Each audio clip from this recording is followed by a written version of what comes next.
Cultural missteps and lost princesses. Ambassador Michael Reyes had barely taken a sip of his lukewarm synth coffee when his door chimed. Again. "Who is it this time?" he muttered, setting the cup down with a sigh. It was the fourth interruption this week. Princess Xenari of the Xenari Empire, his AI assistant, Paige, responded dryly. For the third time. Michael tapped the panel beside the door, and it slid open with a quiet hiss. Princess Xenari stood there, tall and elegant, a glistening green-black exoskeleton gleaming under the corridor lights. Her multifaceted eyes blinked slowly, mandibles twitching in what Michael had come to interpret as mild amusement. "I appear to be lost," she said with a mechanical calm. "Again." Michael blinked. "Still trying to find the hydroponics lab?" "That is what I told your security personnel, yes." She stepped inside without waiting for an invitation. Paige whispered in his earpiece, "That's Xenari code for, 'Let me observe your nesting habits.' She's studying your kitchen again." Michael sighed. "Princess, perhaps I could escort you back to your delegation's wing?" "No need," she replied, crouching beside his spice rack. "I find this arrangement of plant dusts culturally fascinating." Michael watched as the alien princess gently unscrewed the cap of a cinnamon jar and gave it a cautious sniff. Her antennae fluttered wildly. "Amazing," she whispered. "These scents provoke a complex neural response." "That's cinnamon," Michael said. "People on Earth use it for baking." Her head tilted. "This baking, does it involve fire?" "Sort of. Heat, at least." "Fascinating," she whispered again. As she carefully replaced the jar, the door chimed once more. Michael turned, already groaning. "Please don't be." The door slid open. Princess Niella, reporting navigational confusion, announced a second Xenari princess. Her tone was cheerful, bordering on sing-song. She carried a datapad clutched in her claws and was wearing a stolen Terran engineering badge like a trophy. "I was mapping the ventilation system. I ended up here. Again." Michael ran a hand down his face. "What is going on?" Niella buzzed past her sister and beelined for the coffee machine. "Is this the one that makes bitter liquid? I want to watch it scream again." "That's the steam valve, not screaming," Michael muttered. "And please don't touch." Too late. The machine hissed violently, spraying vapor, causing both princesses to click excitedly in Xenari. Paige chimed in again. "You know, Ambassador, statistically speaking, they are not getting lost. They're courting you." Michael nearly choked. "Courting? As in no. No, no, no. I'm a diplomat, not some kind of space bachelor." In their culture, repeatedly presenting oneself in a potential mate's quarters under false pretenses is a traditional signal of interest, Paige explained, with a hint of smugness. Michael turned to the two alien princesses, who were now debating over which spice smelled most like aggression. "You're telling me this is their idea of flirting?" Paige responded, "Oh, definitely." Before he could respond, the third chime rang. Michael stood, frozen. The door slid open with its now familiar hiss. "Hi," said Princess Xenari, the youngest of the brood. She stood with her mandibles clumsily painted pink, wearing a borrowed Terran hoodie that nearly dragged on the ground. "I accidentally fell into your quarters." "Again." "You fell into—" Michael stopped himself. "Nope. Not doing this." Xenari padded inside, immediately sitting cross-legged on his couch and pulling out a small Terran music player. "Do you like Terran songs about heartbreak? I think they're very educational." Michael stared at the three princesses now occupying different sections of his home like curious, glittering mantises. He took a slow, controlled breath. "All right. You three are obviously not lost. So, why are you really here?" They exchanged rapid-fire clicks, then turned back in unison. "To observe human customs," Xenari said. "To examine Terran technology," Niella added. "To understand your emotional vulnerability," Xenari finished brightly. Michael stared at them, eyes narrowing. "Does your mother know about this?" "She will," Xenari replied, "if we decide you are suitable." "Suitable for what?" "To join the royal genetic pool," Niella said. Michael blinked. "You're kidding." Xenari handed him her music player. This song is called Hot and Cold. I think it's about you. Diplomacy, pheromones, and poor timing. Ambassador Michael Reyes stared into the mirror in his quarters, smoothing out his jacket and trying to look like a man who had not just been courted by 3 alien princesses in the span of a week. He failed. "Paige," he said quietly, "tell me again how this isn't a hallucination." "Not a hallucination," the AI assistant replied cheerfully in his earpiece. "You're just being space flirted with." "It's flattering, really." Michael groaned and ran a hand through his hair. "Their queen is going to have my head." "Actually," Paige said, "in Xenari culture, it would be more accurate to say she might offer you one of hers. Possibly attached to a wedding contract." Michael froze. Nope. Not doing this. Today I'm meeting with the Orthy ambassador. There will be no insectoid princesses, no courtship rituals, and definitely no more accidental visits. 10 minutes later, as he was sitting across from the Orthy, a 6-eyed squid diplomat with the voice of a malfunctioning tuba, the conference room door hissed open. "Ambassador Reyes," came the unmistakable voice of Niella. He closed his eyes. "No." "Apologies," she said brightly. "I became disoriented navigating the station's magnetic corridor alignments." The Orthy gurgled in protest, his tentacles waving. "This is a private diplomatic session." "I shall observe silently," Niella chirped, settling into a corner with her datapad. Michael shot her a look. She winked, at least, he thought she did. It was hard to tell with the compound eyes. Somehow, the meeting continued. Niella didn't speak once, but she did occasionally make subtle chirping noises that made the Orthy twitch uncomfortably. Afterward, Michael cornered her in the hallway. "Niella," he said, in the most diplomatic tone he could muster, "you can't just interrupt interspecies negotiations." She looked at him innocently. "But I wished to witness your legendary human conflict resolution. You were very impressive. Even under pressure, you maintain a strong scent profile. That is admirable." Michael blinked. "You can smell my stress." "Of course. It's delicious." "Oh God." Back in his quarters, Michael found Xenari lounging on his couch again. She held up a datapad. "I wrote a song about you. It's called Diplomatic Heartbreak. Want to hear it?" "Nope." "It has 14 verses and an interpretive dance." "Nope." She pouted. "I think you're scared of your feelings." "I'm scared of being dismembered by your mom, actually." Before she could reply, the door chimed. "Don't," Michael warned. "Don't open it." Too late. The door hissed open and in glided Princess Xenari. She was carrying a small book, Pride and Prejudice, one of the volumes he'd loaned her last visit. "I have completed this romance tale," she said, handing it over. "It is riddled with subtext and social deception. I find it brilliant."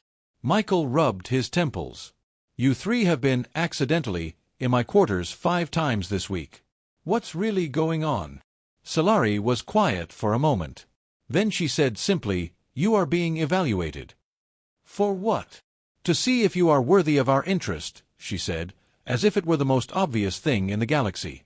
Xenari added, "Xenari says your jawline indicates strong survival genes." Michael nearly spit out his coffee. "My jawline?" "It is symmetrical," Xenari confirmed. "Listen," he said slowly, "I'm flattered. Truly. But this isn't how humans do courtship. We don't barge into each other's homes, smell each other's stress, and declare interest based on chin geometry." "But it is working," Niella said, appearing again. "You are flustered. This implies a physiological response." Michael pointed at the ceiling. "Paige, help me out here." The AI's voice chimed overhead. "Statistically speaking, Ambassador, you are now the most courted human on this station. Possibly in the quadrant." "This is a diplomatic nightmare," Michael groaned. "I need to talk to their mother before this turns into an interstellar scandal." As if summoned by fate, his comm panel lit up. Incoming message: Queen Zizi Carax, High Royal Broodmother of the Xenari Empire. Michael stared at it. Paige said, "Want me to fake a decompression alarm?" He sighed. "No. Patch it through." A moment later, the screen filled with the regal, towering figure of the Xenari Queen. Her voice buzzed with authority. "Ambassador Reyes, I wish to formally discuss your interactions with my daughters. In person." Michael stood stiffly, aware of all three princesses now standing behind him. "Yes, your majesty," he said. "I'd be honored." Her mandibles twitched in what could have been a smile. "Excellent. You are invited to the royal brood chamber tomorrow. Alone." The screen went dark. Michael slowly turned to the princesses. "You planned this, didn't you?" Niella looked innocent. Vixtari grinned. Xenari nodded once. "Yes," she said. "Now we will see if you are truly compatible." Michael collapsed onto the couch. "I need stronger coffee." The Queen's proposal. Michael Reyes had faced down warlords, negotiated peace between species that couldn't agree on which end of a spoon to hold, and once diffused a hostile standoff using only a Terran joke about ducks. But this was new. He stood at the threshold of the royal brood chamber, which, despite its name, looked suspiciously like a bioluminescent throne room crossed with a terrarium. The walls pulsed faintly with glowing veins, and the air smelled of spice, ozone, and something that might have been molasses. "Human Reyes," boomed Queen Xenari from her elevated perch. Her throne was made of what looked like woven bone and vines, her massive insectoid form looming over the room like a living mountain. Her antennae twitched in time with her clicking voice. "You arrive, unescorted." "As requested, Your Majesty," Michael replied, standing as tall as he could while trying not to fidget. "I am here to clarify any confusion." "There is no confusion," Xenari said. "My daughters have expressed interest. You have shown restraint, intelligence, and adaptability. These are mate-worthy traits." "I'm flattered," Michael said carefully. "But human customs are different. What your daughters interpret as interest was mostly me being polite and not wanting to cause a diplomatic incident." "Politeness is the seed of attraction in many cultures," she said, tilting her head. "In Xenari tradition, a suitor does not accept courtship immediately. The trial is mutual." "Trial?" Michael asked. "What kind of trial?" She gestured. From behind a silk-thin membrane, the three princesses stepped into view. Xenari held a book. Niella carried some kind of glowing multi-tool. Vixtari had earbuds in and was bobbing her head to earth pop music. Michael blinked. "Wait, they're part of the trial?" "The trial," the Queen intoned, "is to endure a shared formal meal and respond authentically to their advances. If you survive with honor and do not offend the court, the bonding discussion may proceed." Michael's voice went dry. "So, it's dinner?"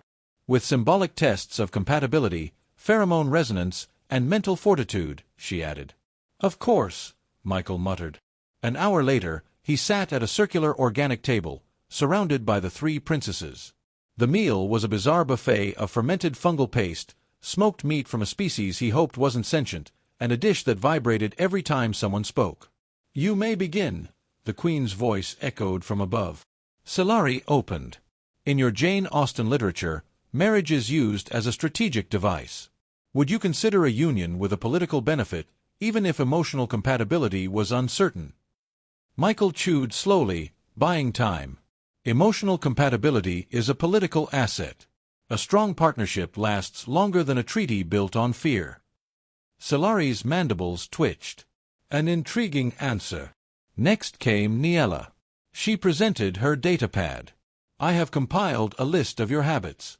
You organize your socks by color, hum when stressed, and talk to your plants."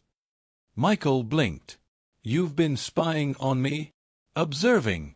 Your rituals are fascinating. Would you object to a shared living space optimized for cross-species efficiency?" "Define optimized." "Separate hygiene units, one sleep pod, and shared workbench." Michael blushed. "That's forward." She clicked happily. Then Vixtari leaned forward. "What do humans do when someone says they like them, but the someone is considered inappropriate by society?" Michael frowned. "That depends." "I think you're weird," she said, grinning. "I like weird." Michael laughed despite himself. The table glowed suddenly, emitting a burst of soft light. He flinched. That is resonance, Xenari explained. It indicates emotional response has reached threshold. I didn't authorize that, Michael muttered. You don't need to, said Niella. Your brain chemicals did. Queen Xenari Queen descended slightly from her perch.